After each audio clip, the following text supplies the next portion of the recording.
নমস্কার, সুভদ্রা রান্নাঘরে আমার সকল দর্শক বন্ধুকে জানাই স্বাগত। আমি শিউলি। দেখো আজকে আমি কী নিয়ে এসেছি, এগুলো হচ্ছে তরমুজগুলোকে আমি কুচি কুচি করে কেটে যতটা পেরেছি দানাগুলো বাদ দিয়ে নিয়েছি। আমি এবারে মিক্সি জারের মধ্যে, গ্রাইন্ডার জারের মধ্যে ভরে নিচ্ছি।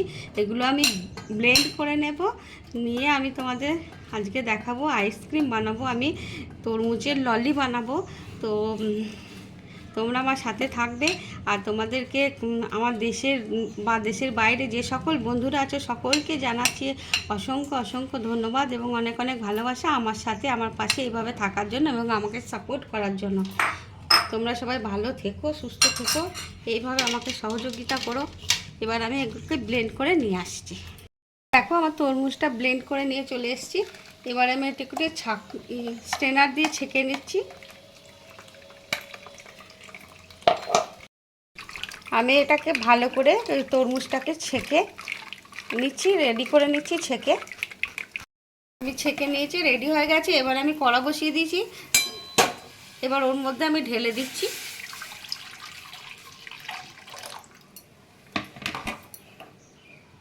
এটা জাস্ট একটু ফুটিয়ে নেব।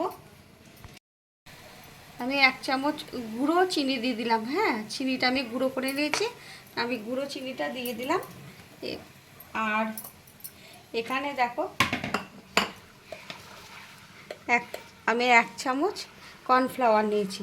এটাকে আমি জলে গুলে আমি তরমুজের গোলাটার মধ্যে দিয়ে দেব। আমি কর্নফ্লাওয়ারটা দিয়ে দিচ্ছি। কর্নফ্লাওয়ারটা দিয়ে না অনবরত একটু নাড়তে হবে, নাহলে তলার মধ্যে ধরে লেগে যাবে আর কি। ব্যাস, এবারে একটুখানি জাস্ট ফুটিয়ে নেব। আর এটার সাথে সাথে কিছুক্ষণের মধ্যেই ঘন হয়ে যাবে। দেখো আমি 3 থেকে 4 মিনিট মতো এটাকে একটু ফুটিয়ে নিলাম।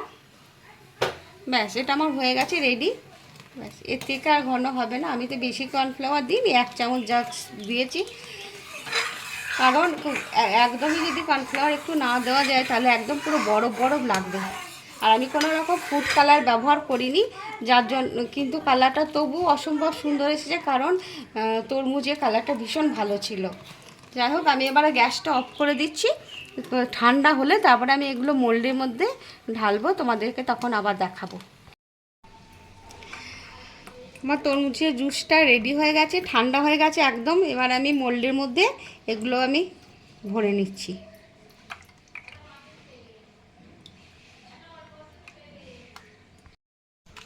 দেখো একদম পারফেক্ট হয়ে গেছে, একদম ঢেলে দিয়েছি। এবার আমি এগুলো চাপা দিয়ে দিচ্ছি, মোল্ডগুলো একটা একটা করে চাপা দিয়ে দিচ্ছি। দিয়ে আমি ফ্রিজের মধ্যে এই 8 ঘন্টা মতো রেখে দেবো। রেখে দিয়ে তারপর আমি তোমাদের দেখাবো আমার আইসক্রিমটা কেমন হয়েছে। তোমরা ততক্ষণ আমার জন্য অপেক্ষা করো। ঠিক আছে, এবার আমি নিয়ে গিয়ে ফ্রিজে ভরে দিচ্ছি। আমি 8 ঘন্টা পর চলে এসেছি আমার আইসক্রিমগুলোকে নিয়ে। এবার আমি তোমাদের মোল্ড থেকে আনমোল্ড করে দেখাচ্ছি, দাঁড়াও। এই যে উঠে গেছে, দেখেছ? ভারী সুন্দর হয়েছে।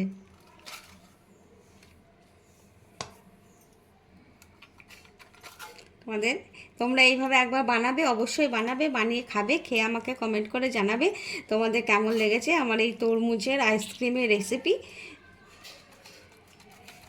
আর তোমরা সবাই ভালো থাকবে, সুস্থ থাকবে। তোমাদেরকে সকলকে জানাই অসংখ্য অসংখ্য ধন্যবাদ, অনেক অনেক ভালোবাসা।